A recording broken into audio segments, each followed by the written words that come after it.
All right, with me today is Meghan Buckwalter and Kristen O'Leary. They are our matrimonial and family court attorneys here at Spar and Bernstein. They do a fantastic job in trying to navigate our clients' family issues, whether it comes to divorce, child support, child custody, visitation, paternity, and the whole gamut that involves family lawyers. They're with us today to talk about something that we rarely talk about. You need a lawyer. You can't do this on your own. And we were just talking off the air how many people we end up seeing in family court in New York and Connecticut and in Supreme Court, which is what we're looking at behind us, who show up to court for their family issues, for their divorce issues, their serious contested divorce issues without an attorney. It's unbelievable. What's up with that? Why do you need an attorney in a divorce? I mean, you absolutely need an attorney in a divorce. First of all, you're entering into agreements that have serious financial ramifications. If you have kids, you're dealing with custody and child support, and all of those things are going to stay in place whether or not you know what you're doing. So if you go in and say, I don't want a lawyer, the judge is going to still hold you to the same standard as if you were a lawyer. So can you give me an example? I know Kristen was just saying before. Give me examples of people that you have seen in court that we were laughing off the air, and it's sad actually, because, they're really doing a disservice to themselves. But give us like examples, real life examples of people who were representing themselves and the disaster that they caused themselves. You see this in court every day. Just recently, let's say last month, I was in court in Nassau County, and I watched two litigants go up there. Neither one of them were represented by counsel, both pro se. They went up telling the judge a whole bunch of irrelevant information that has nothing to do with their divorce. And then as I'm listening, they're telling the judge about how one basically promised to get the other one a green card through the marriage, and essentially committed immigration fraud and admitted this on the record. So at that point, they've now created a record that's being recorded in a court of law where they're admitting to things that could potentially damage their immigration case down the line, and they put them in jail. Or put them in jail. You just admitted to a crime in open court. And then I know situations where both of you have come back from court and we're representing one client and the other client's is not represented by an attorney, and you are literally trying to talk to that other litigant who's not represented by, and they're literally running away from you, and you have to say to the judge, they have to talk to me, and eventually all they're doing is a disservice to themselves and to the judge. The judge doesn't appreciate it either. The court's resources are limited, and they make that very clear that they won't waste their time. Like Meghan said, they hold you to the same standard that they hold attorneys to. So just because you're not represented, you're not going to get any leeway. So what everybody is thinking when they say I'm going to represent themselves is, I don't have the money. Generally, I don't have the money to go hire a paid attorney. What do you have to say to people who say, you know what, Meghan, you know what, Kristen, when they say the rent's too damn high, the lawyers' fees are too damn high. What do you say to them? I mean, honestly, I feel like you're going to spend more time and money trying to represent yourself than you would if you just hired a lawyer from the beginning.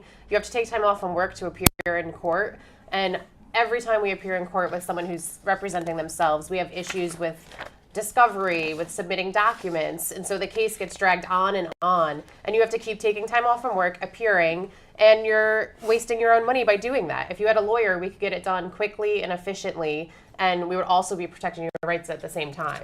I'm just even reading here. I mean, we have true life examples where we had a case where the appraisal for a pension, was $700.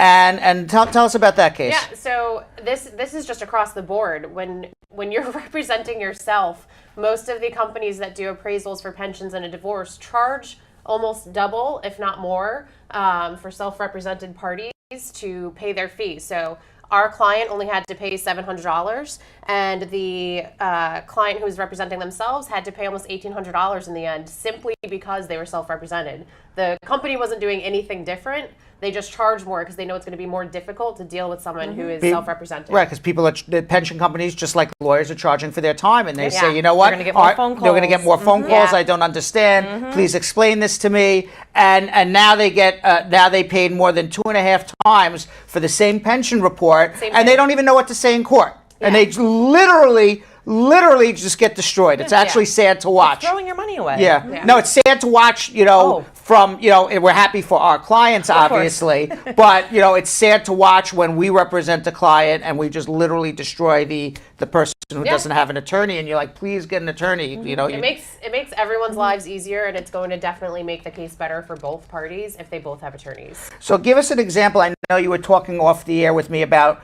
a client had hired us to represent them, and the wife did not, in a contested divorce, they were fighting over money and homes, and the wife didn't comply with the discovery deadline. What happened in that case?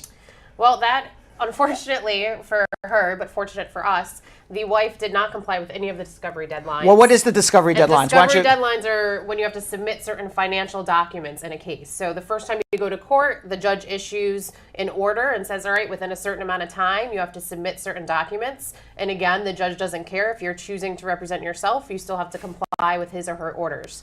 So we came back for the second court appearance. The woman did not submit any documents. The judge said, okay, you get one more chance. We came back for the third court appearance. The woman did not submit any documents. It ended up she was precluded, which means she was just completely stopped and barred from submitting any evidence, whether it was documents or just her own testimony as to her finances. And we were able to submit everything on our client's behalf. So she was railroaded in that case, and it was really her own fault because she didn't comply with the discovery deadlines, and she may not have known, but that's why you need a lawyer. We were even it's unbelievable. We had a client recently, I know you were telling me, who went to court because they got served with an order of protection in family court because they went to family court without a lawyer, and he consented to that order of protection. Then he went home and he literally got booted out of his house. Tell us about that. And what did you do to help him?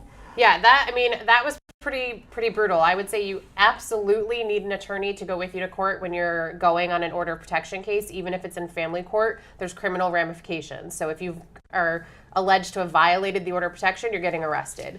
This man came in after the fact, and he had an order of protection against him. He was kicked out of his house. And as part of the divorce, he was still required to pay the mortgage on that house because he was the moneyed spouse. He was then also having to pay rent for somewhere for him to live. And that order stays in effect while the divorce is pending. So the judge didn't really have much sympathy for him. They're saying you committed a family offense against your wife. Because of your actions, you got kicked out of the house. That's your problem. And had he had an attorney, perhaps an outcome would have been different. Absolutely. And certainly he's spending more money, and he's paying for a house he can't live in, that the wife is living in, and now, he's hired us and we're trying to untangle his mess. Right. But the moral of all of these stories is, and I hear this all the time from many clients, is I'm going to go to court and see what happens. Okay, you know what happens? You just got an order of protection against you, and now you're kicked out of your house, and the judge has no sympathy for you. Yeah. Or you know what happens? You've just missed all these discovery deadlines. You are so screwed, it's unbelievable. Or in the first instance, you know what happened? You just paid triple for a pension that if you hired us, you would have a pension report that you would have paid 2.5 times less. Yeah. And by the way, when you went to court, you would have actually argued successfully for part of that pension. So we have example after example. The worst advice, that you can give yourself in a matrimonial situation or a family court dispute, when you say I'm just going to go to family court, is to say, I am going to go to court and see what happens, and if I have a problem, then I'll get a lawyer. Yeah. That problem is very hard to untangle.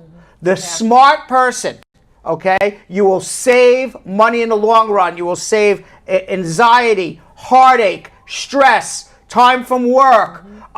You will have a more pleasurable life, I can assure you. And it's not pleasurable to go to court in any way, shape, or form. I'm not saying it's pleasurable to go to court because you have a lawyer. It is just so significantly less pleasurable. It actually hurts to go to court when you don't have a lawyer. Hopefully, when you have a good lawyer defending you, you'll get what you want. And that's really what we're trying to say. You've got two really good attorneys here, Meghan Buckwalter, Kristen O'Leary. Call them if you have any matrimonial issues, contested divorce issues, family court issues in New York and Connecticut. Their telephone number is 1-800-529-5465. That's 1-800-LAW-LINK, 1-800-529-5465. It's the same telephone number that you call to get on the show to ask your legal question is the number to call Kristen and Meghan. 1-800-529-5465, 1-800-LAW-LINK, 1-800-529-5465. Thank you, Kristen. Thank you, Meghan. Thank you. And I know you have a lot of work to get back to, so I appreciate you taking your time to be on the show. Thank you for having me.